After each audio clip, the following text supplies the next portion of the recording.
Restoration Home podcast listeners who want to get started with a more peaceful way of learning in their home get a special discount code. You can use code Restoration10 to get 10% off anything in the Peaceful Press shop. Just go to thepeacefulpress.shop to search our catalog and you can find the Peaceful Preschool. It's a great resource for really enjoying learning with your preschooler. Get the Nourishing Nature Kindergarten or our homeschool planner. Even our Chore and Routine Pack could be a good thing to set up in that postpartum period. All of these resources are 10% off with code Restoration10, exclusive for Restoration Home podcast listeners.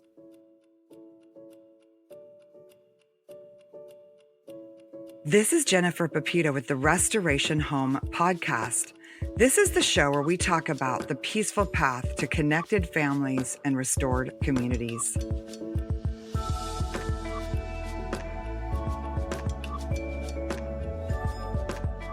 Today on the show, I'm excited to be talking to my daughter, Emelie Pepito. We're in a month in the Restoration Home community of focusing on habits of work. The community's now closed, but in January, we focused in on habits of connection and peace. We had a month of tracking our time and we had a month of doing chore chart training.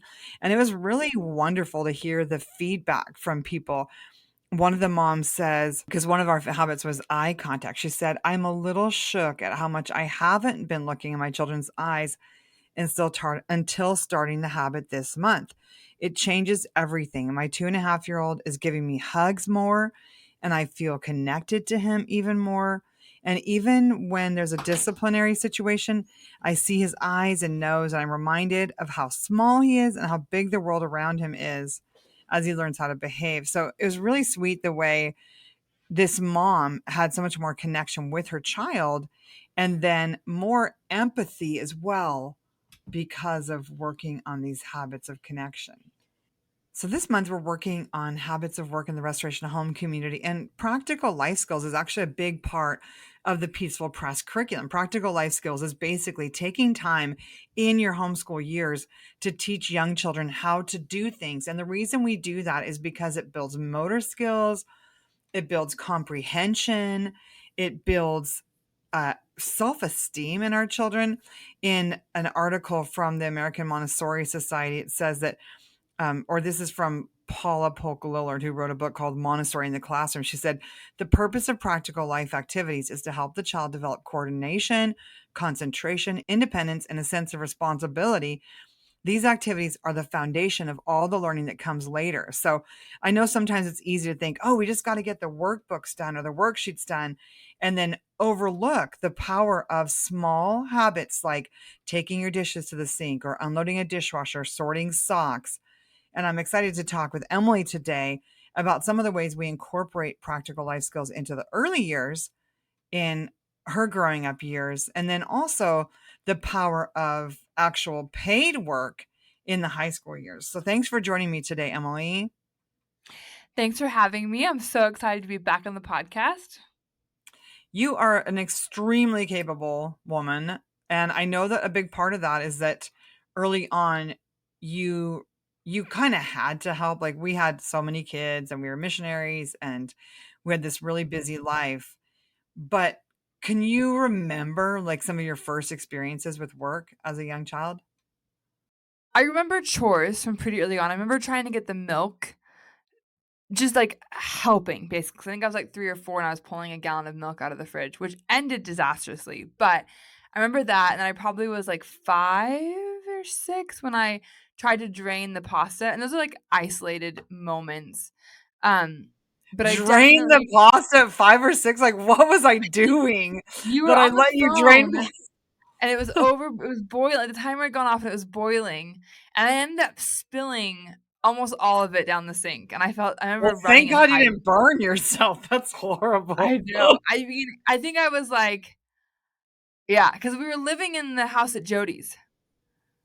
Oh, okay. That So was like I when may when have I was been pregnant with 6. Ethan. I was pregnant with Ethan. So, Yes. yeah, so I maybe was 6. definitely 6, not 7. So I may have been 6. Not 5. But and then I remember It's funny how you just don't remember work really as a kid, because I remember anything I do remember is like, "Oh, that was fun." Like, I remember watering the garden, I remember, doing dishes, which was less fun. Um, I know we must have helped, like, when we were moving, from because we moved multiple times kind of in this short period because we were living in that blue house behind the school by the creek, and we had chickens, so we must have been helping with the chickens. And then we'd moved to the greenhouse, and then we moved to Pilot Hill. And that was all in a pretty short period. So we must have been helping move stuff.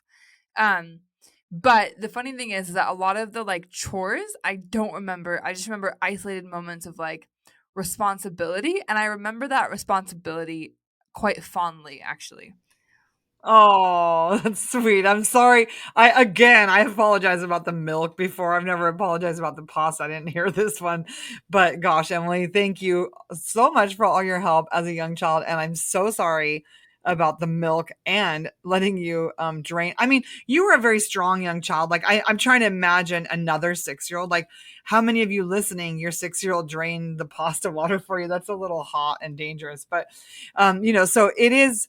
I do love though that your memories of work are fun because I do think the earlier we introduce age appropriate sort of little chores or practical life skills, the more fondly our children connect with work because it is a creative thing and it is a something that makes the world a better place. And like one of the ways that you've been able to, get through law school and not have hundreds of thousands of dollars in debt is that work taught you how to budget, taught you how to make meals from scratch, taught you how to, do so many of the little work things that actually make your life more comfortable and even sustainable now.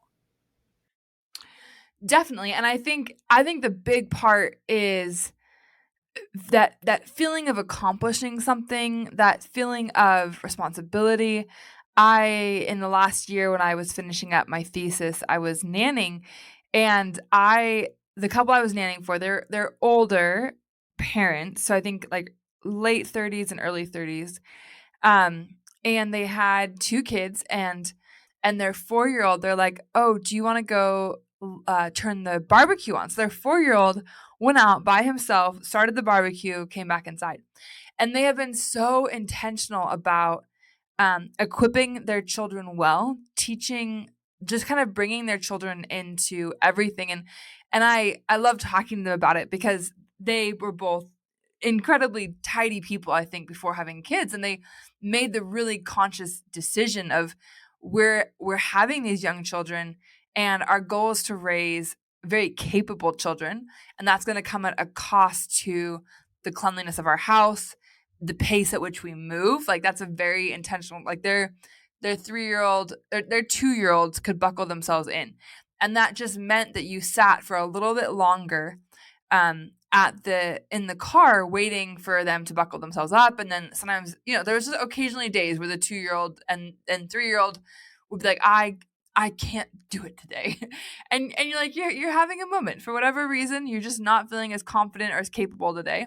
And I'd be like, okay, well then help me. Like you hold the top, I'll hold the bottom, let's push together. Like we would then work together.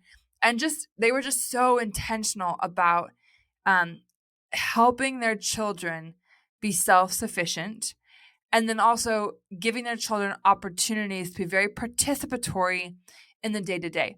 And I think that is so huge because it gives these children a sense of responsibility and participation.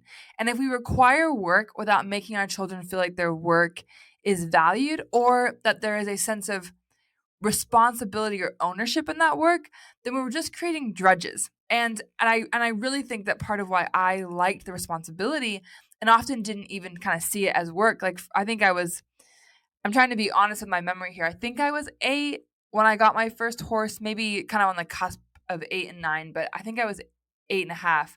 And pretty early on, I would go over and feed my neighbor's horses, and she would, I think at first pay me, and then it transitioned into being like she'd pay for my horses um, getting shoed. And I there was so much pride in that. There was so much pride in going over there and taking care of her horses. And when we moved to Mexico, I was 11. First 6 months we lived in this one house, and then the next 6 months we lived it over our landlord. So our landlords lived in an apartment below us. And I actually was cleaning, so I would have been 11 and a half at this point, and I was going down once a week and cleaning house for her at like I think it was $5 a time. Like, it was not, I was not making much money at all. But it was that sense of like, I'm making money and I'm working for this money. And there was so much pride in it. And and I don't know how common this is now, but I think there's a danger of like wanting to protect our children from responsibility, wanting to keep them children, wanting to, you know, all of that, which I think has a place, but protect them from your moods and emotions, protect them from you and your husband's conflict, protect them from your financial worries, protect them from adult issues that they shouldn't be hearing about. Your children are not your counselors at any level. And I think it's really easy when you live at home, when you are homeschooling and you're home all day, or your children are young and they aren't in school yet, to start vocalizing concerns in front of them that they should not hear. That steals your children's innocence. It steals their childhood.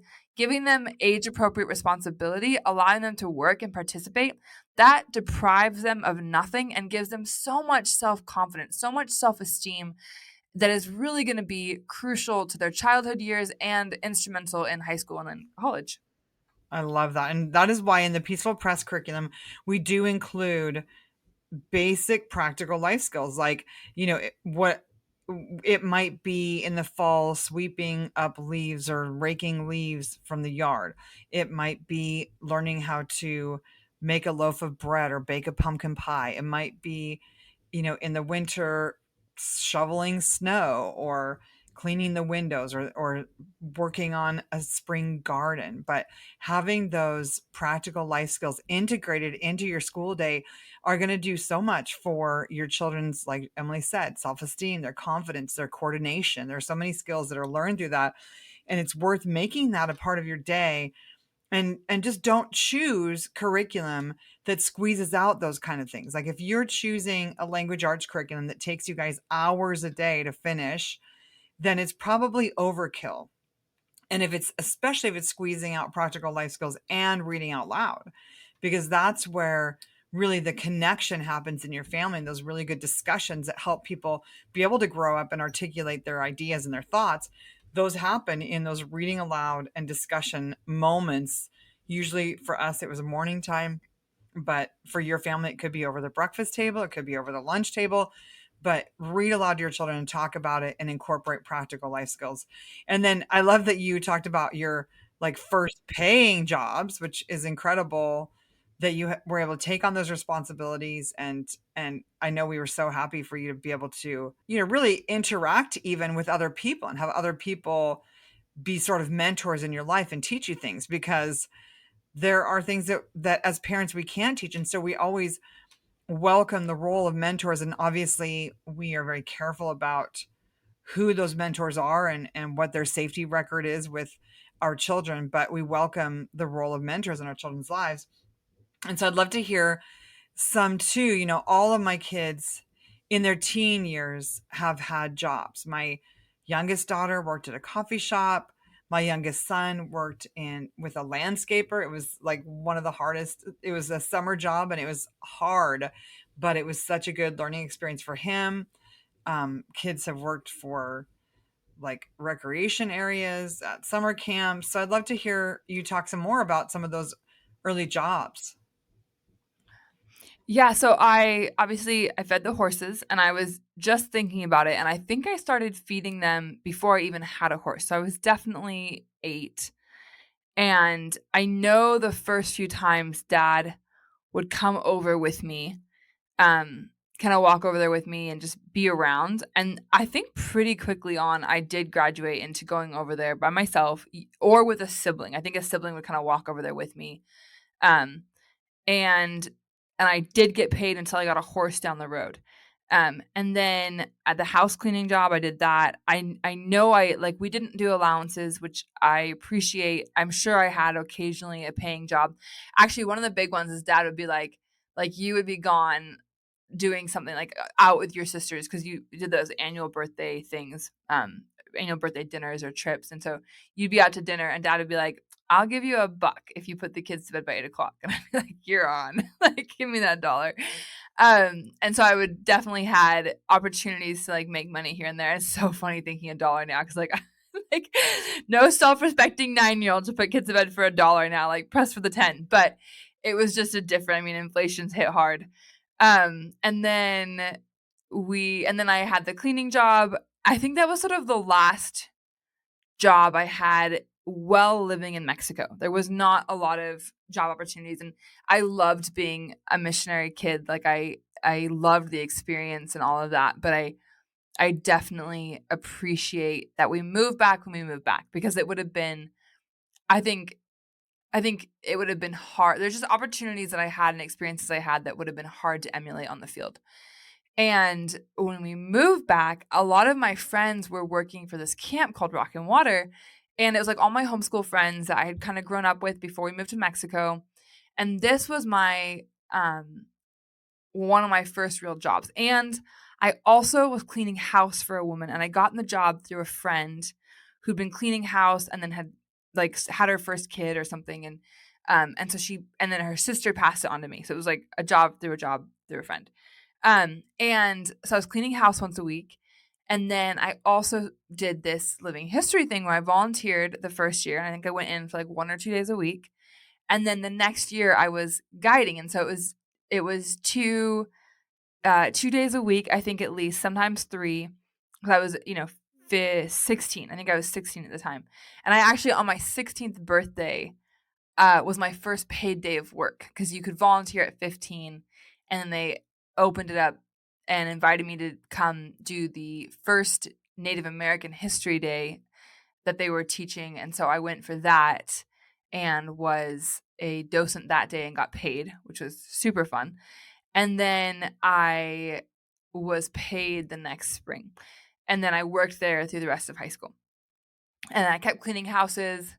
And I don't think, like, I did not have like a coffee shop job like my sister did.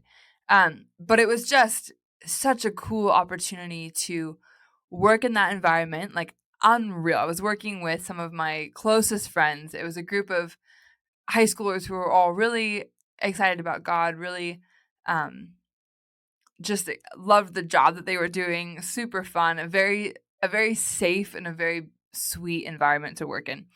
And the camp boss was so hands-on. Like, he was just a great leader, a great mentor, a great teacher.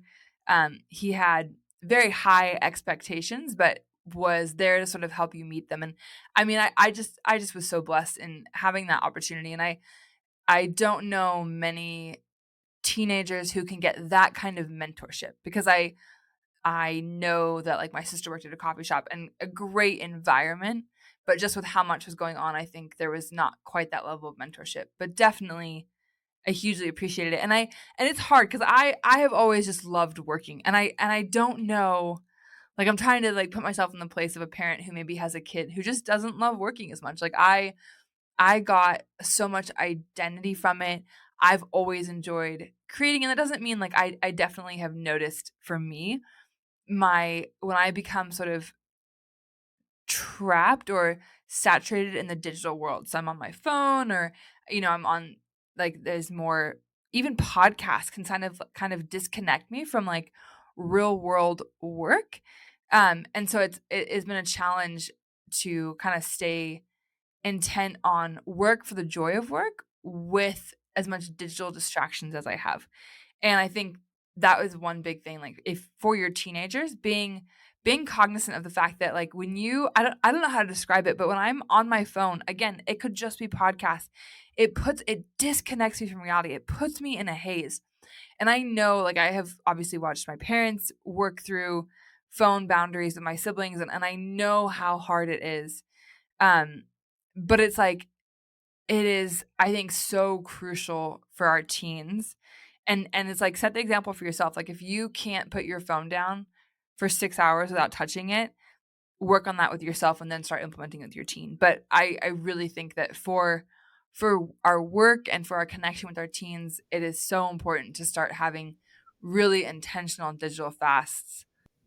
Yeah, I love that you brought that in because I think so much creativity is stolen by being on our phones too much.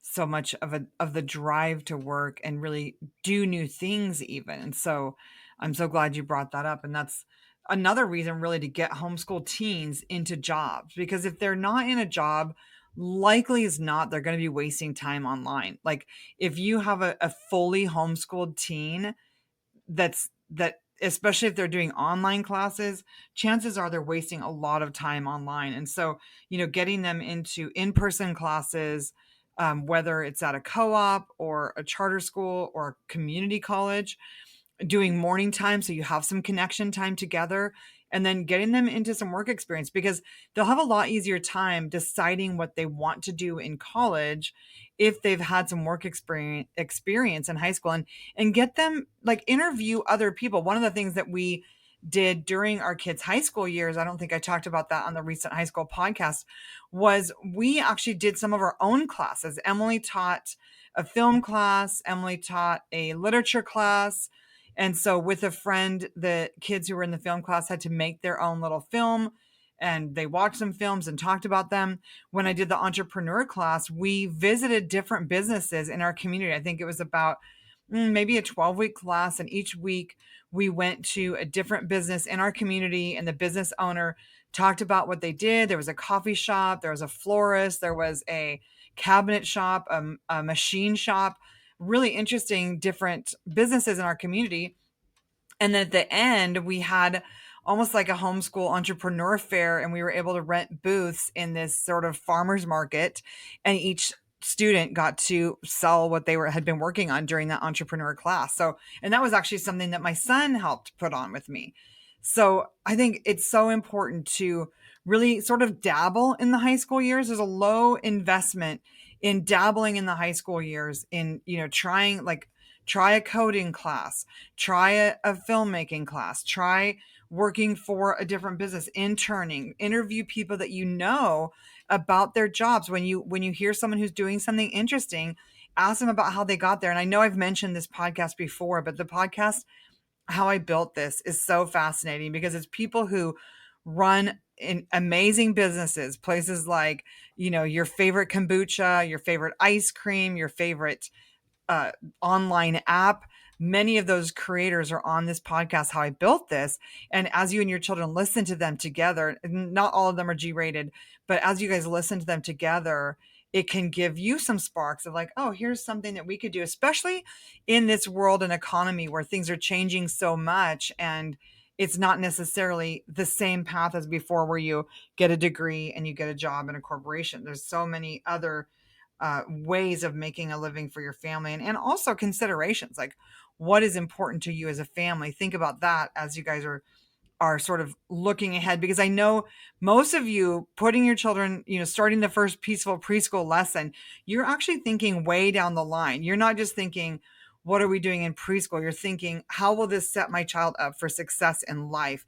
And that's one thing we can reassure you of is with the Peaceful Press curriculum, as you learn in a variety of modalities, you learn through living books. You learn about interesting people in history through the books we read. You learn through projects, through making things and dabbling in STEM skills like making a little water wheel or an aqueduct or baking things, making recipes, doing science experiments, having nature walks and nature experiments.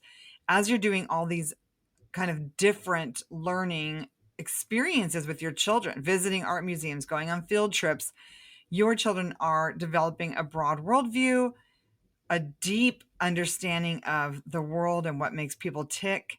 And then can help them be more clear as they're moving into the high school and college years about what they want to do with their life and what kind of life they want to build. So thanks so much for joining today, Emily. I'm really excited for people to have learned a little bit about what makes you love to work and helped you accomplish so much in your life so far. And I'm excited for upcoming episodes on the same topics and other topics of virtue. So if you are listening, you can like and subscribe. And if you would like to get started with the Peaceful Press curriculum, use code Restoration10 to save 10% off your purchase We'll link the shop in the show notes.